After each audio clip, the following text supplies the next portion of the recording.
This is UMAR AHMED for IFLC in association with MTK Global. First time down to your offices, Frank, believe it or not. The first time you've been in our office? Yeah. Have you never done an interview up there before? I didn't Not know. here, yeah. Oh, blimey.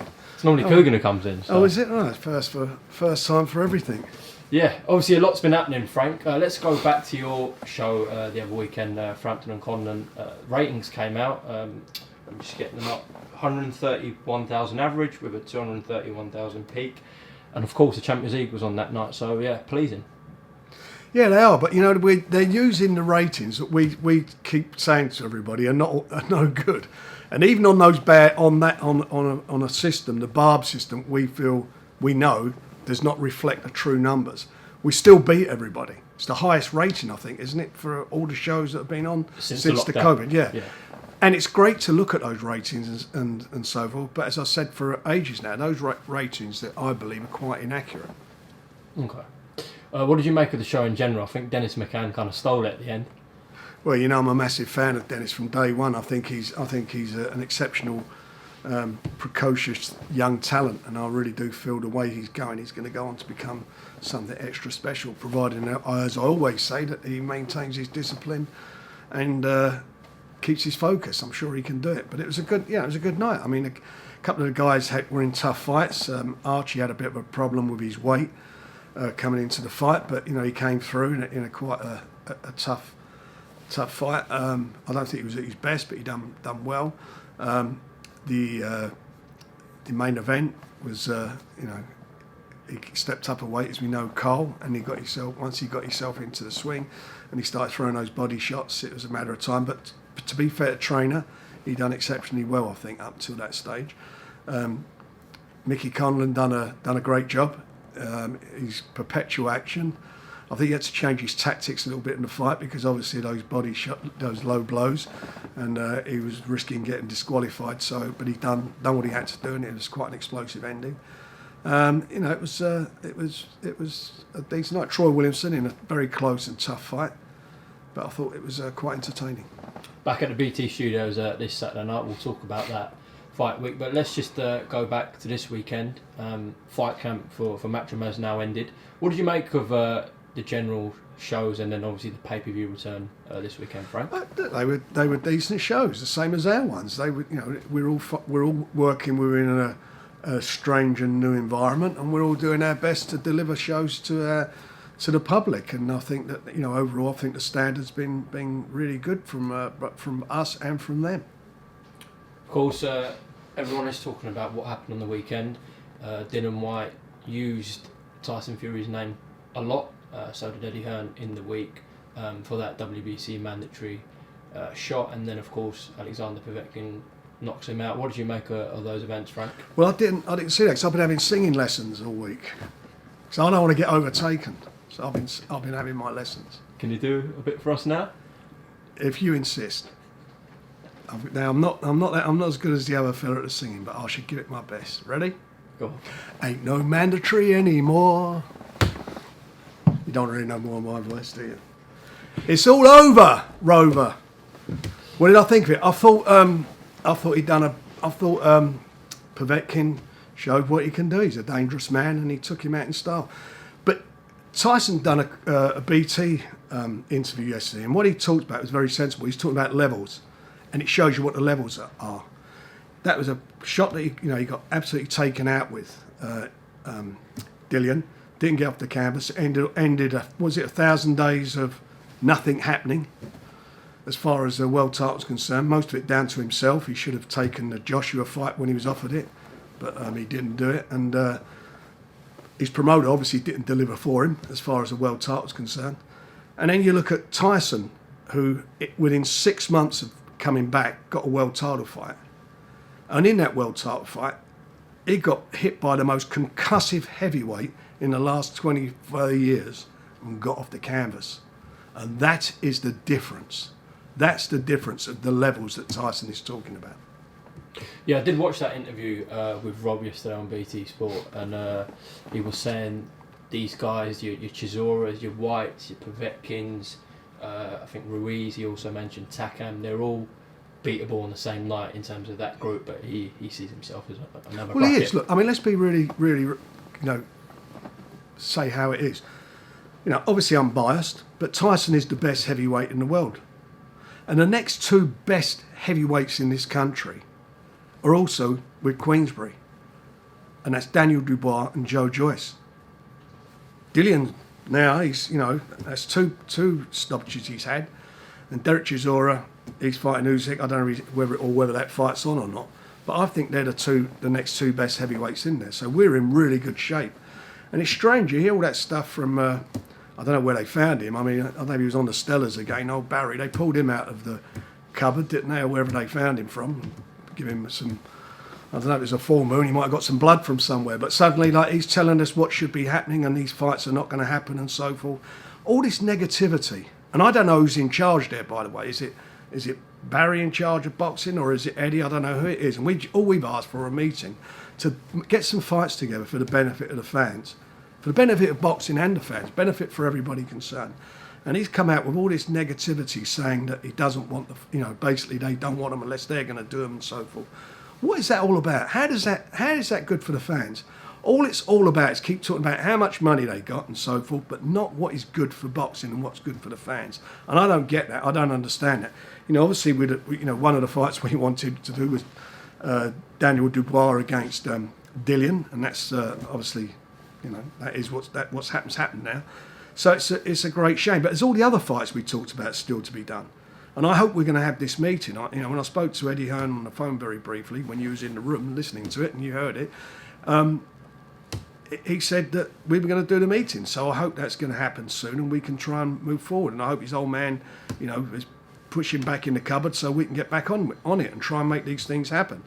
But it shouldn't be about them all the time. It should be about boxing, about the fans and us making these fights happen. It is important that we do this now, and it is a time to do it. And yet another one's just fallen by the wayside. One of those fights have gone away, which we could have done. But, Derek Chisora and Joe Joyce, that's there to be done still. Why don't we do that? It's a great fight to make. We should be doing these fights and making them happen. So that's where we are. So it's a great shame that, that he did that interview, and I don't want to keep saying who's in a great position and who's not. I mean, we're in a fantastic position, as I mentioned. Heavyweights couldn't get any better for us. The number one man on the planet, heavyweight, biggest attraction in boxing is with us. That's where he's at, and they got their problems with DAZN. I mean, I don't know what's happening to DAZN. All the word out there is that DAZN are having to cut their cloth like everybody now because of this virus situation, and they're drastically reducing their rights fees, and they got 6 months left on their contract. And that is why they don't want the Anthony Joshua fight. I've been saying this from day one, not just saying this recently, for a long time. They don't want it, and the reason they don't want Anthony Joshua in the ring with Tyson Fury, because they cannot risk him getting beaten by Tyson. Because if he does, then where are they? That's their cash cow, absolutely gone. Let me just go back to an earlier comment you made. Of course, you said Fury's in his own bracket, and then you said Dubois and Joyce are the next best two in this country. Obviously, people say Anthony Joshua as well. Do you believe Dubois and Joyce beat Anthony Joshua now, Frank?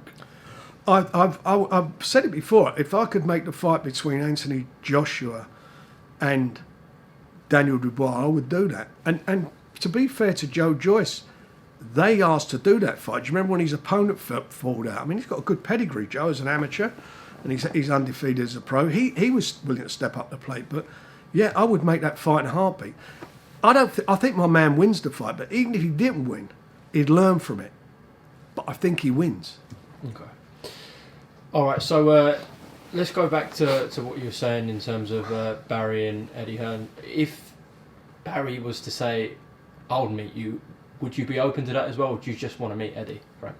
I don't care. I want to meet the person who makes the decisions. I don't know who makes the decisions. I mean, seems to be Eddie in terms of boxing. Fine, then let's meet Eddie. But if he bring his dad, I'll meet both of them. Who gives them monkeys? Like, whoever they want to bring everyone, bring the whole office along if they like. Just bring them along and let's get the fights done. All we want to do is make the fights. They're good fights. Barry's saying about they can't be on BT, this one. Forget all that bullshit. Some can be on BT, some can be on Sky. Some can be on both. Who knows how it's going to pan out and work? But why keep putting all these obstacles up? I thought it was about taking the obstacles down to make them happen. One obstacle which they kept throwing in the mix, has gone. That just disappeared on Saturday. That obstacle's gone. There is no mandatory. Povetkin hasn't got to fight him, although he is the mandatory, but that's for a year.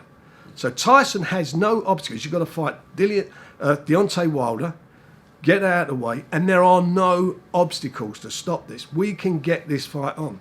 Let's do it. Give the fans what they want, and let's find out who's right and who's wrong. Who thinks they got the best heavyweight? Who is the best heavyweight? There's the only one way you're going to find out, and that's to get them both in the ring and take the obstacles away. Don't keep putting things up to stop fights happening. Let's get them out of the way to make them happen. What about Adam Smith and Sky? Have you spoke to them recently? I spoke to Adam Smith. I've done an interview with Adam Smith, and he talked about Dillian Whyte, and he deserved his opportunity, and he put a case up for him. Well, that's gone now. So Adam, that's out the way. So let's get on with a fight that your subscribers want to see and BT subscribers want to see, which is Tyson Fury versus Anthony Joshua. That's the only heavyweight fight at that level anybody wants to see. You know, that's all they care about. That's all the British public and probably everyone around the world in boxing who are watching the heavyweights. All they want to see is that fight. Nothing else. That's the fight they want. Do you think they'll use the Usyk mandatory now for the WBO? Look, do you know what? We'd love to see the 4 belts on the line. We'd all like to see that, wouldn't we? Because when you go and watch a fight, you don't buy a ticket to go and look at a belt. You buy the ticket to look at the guys in the ring, and the 2 guys in the ring are what matters. Even if there aren't no belts, if they fight for no belts, get it on. It's the fight the fans want to see. Do not cheat them. Stopping it from happening. Deliver to the fans the fight they want to see. There is no reason this fight should not happen unless it's self-interest. If you're worried about your TV contract, if you're worried about your cash cow getting beat. Otherwise, let's deliver it. Well, Tyson said, get your nuts out the handbag and stop running. He said that to Eddie and Anthony Joshua. So, well, you know, I think Anthony Joshua, I like to believe Anthony would like to fight, but I just don't think his connections do. But there's only one way we're going to find out, and actions speak louder than words. And let's meet up. We know what the deal is. It's a 50-50 deal, and just get it on. Aside from Fury Joshua, the other fights, do you think Sky Sports want them? From what you've heard, I'm sure they want some, but it's not about Sky Sports. It's not about BT. It's about the fans, and it's about compromise. And if there's if there's 8 fights, for example, pull the names in a hat. You pull the first one out. I'll pull the second one out, and just do. I don't care how it's done. Let's do them and make them happen. Make them happen for the fans. It's about the fans. It's not about their self-interest. Not about my self-interest. It's not about Sky. It's not about BT. BT are on board with these fights. They've agreed them, and they've agreed with what I'm saying. That let's deliver to the fans what they want to see. Let's not stop it. Being everybody's way. You know, BT this weekend for the fans, the football fans, put it out on YouTube. That's why I watched it. Yeah, right. Yeah. So you watch it. That's what they do. They're about the fans, about the sports fans. Okay, you sent an offer to them to make Liam Williams against Felix Cash. I know they rejected that. I don't believe I've seen anything coming back, seeing that, but maybe it has come back. Right, okay. Eddie said that the offer wasn't good enough, basically. So are you going to revise an offer? Well, that's the first I've heard. Okay. I haven't, unless somebody's not in my office hasn't told me that something come back. But I have nothing sent back to me saying it's been refused. Okay. Do you think they'll make that fight? No. Haven't made any fights with them now, and it's not the only one. We've sent a couple of others to them. But I don't want to do this over the thing. I want to sit down like you and I are sitting down and work this out. Because if I say something, that's going to be an excuse for it not to happen. I've got lots to say about lots of offers we've made, but I don't want to get in there. I want to sit face to face and try and do this and take these barriers down. I don't want to keep reacting to this stuff, because what happens then, it's an excuse not to get the meeting on. Have you spoke to him recently again, Eddie? No. So, because he said he wanted to get the fight camp shows out the way. Well, they're out the way, aren't they? So, he told me he was going on holiday afterwards. Okay. And then I'm guessing you're both free to meet. So I'm around. I've been around for ages. I mean, he said he you know, he needed a break because of all the travelling he's been doing and whatever. It's been hard work walking from his house to fight camp. Who's going to make that happen? Are you just going to contact him directly then, or someone from the office? I can't. How many times I've got to reach out? I've reached out, and he said he's going away, so I'm respecting what he said. And when he comes back, let's get the meeting on. Okay, let's talk about the show this Saturday night. Daniel Dubois had an opponent change, and I know you want to talk about that, Frank. Yeah, a lot of stuff's been said about Pfeiffer, and I've got these here. Just see, this is the boxing board of control. I don't know if you can see this. You've read this, so why don't you read that out? It says, that's the name of the boxer. It's a heavyweight fight between Daniel Dubois and Pfeiffer, and it says foreign boxer application approval, MRI and COVID test results required. Yeah. If you hold that up, perhaps it will come out. Oh, there it goes. Right, you see that? Yeah. Right. Okay. So I'm just going to do this a different way around. So when Joe Joyce fought Michael Wallach, yeah, the same. It's the same for any boxer who comes in the country. So the German Bundesliga Barefoot boxer, whatever it's called, BDB, they send this thing through, and on here it gives you, and I've highlighted it. It says there, MRI. 16th of July. Yeah. And it says MRI. Yes, I can see that MRI brain scan. Yeah. Got it. So that was all in order. Eventually, we got it. So for Pfeiffer, same lot. They send through this one, and that's dated 17th of August. Yeah. And that says MRA. Yeah. So we need an MRI, not an MRA, which is a totally different thing.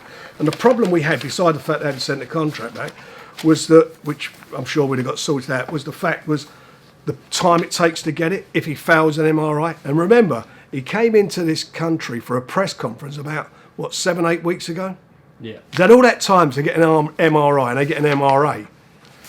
So we can't be messed about with that. And my priority is to ensure that Daniel has his fight on the 25th, which is obviously this week. So I can't afford to. I haven't got the luxury of being able to bring somebody else in from abroad. If he fouls it because of the quarantine situation, COVID test and so forth. So that's why we made our decision, or it was a decision they made for us, that we couldn't risk that, not being able to put the fight on. So that's why we've got Schneider in, and that's what happened. Let me just ask you, actually, back to the weekend, if Daniel was in that ring with Dylan, what would have happened on Saturday night, Frank? Well, look, I wouldn't have been suggesting that fight if I didn't think that Daniel could do the same as what Povetkin could do. And Daniel's 18 years younger than Povetkin, and he's a bigger puncher than Povetkin, and he's younger and he's stronger. Not as experienced, I grant you that, but I think it'd have been exactly the same. Are you surprised at the way the fight ended? Because it looked like third and fourth round Dylan was controlling it. Yeah, well, look, he's in the ring with a 40-year-old guy. That's what he was in the ring with, and the fella, as I say, he's got tremendous experience and so forth, but he called on that experience and caught him with the perfect shots. Didn't he? Was it 30 seconds into the next round, he boshed him out with a tremendous uppercut. But you could see he was a couple of times he was working. He was trying to lift those shots up, and it worked.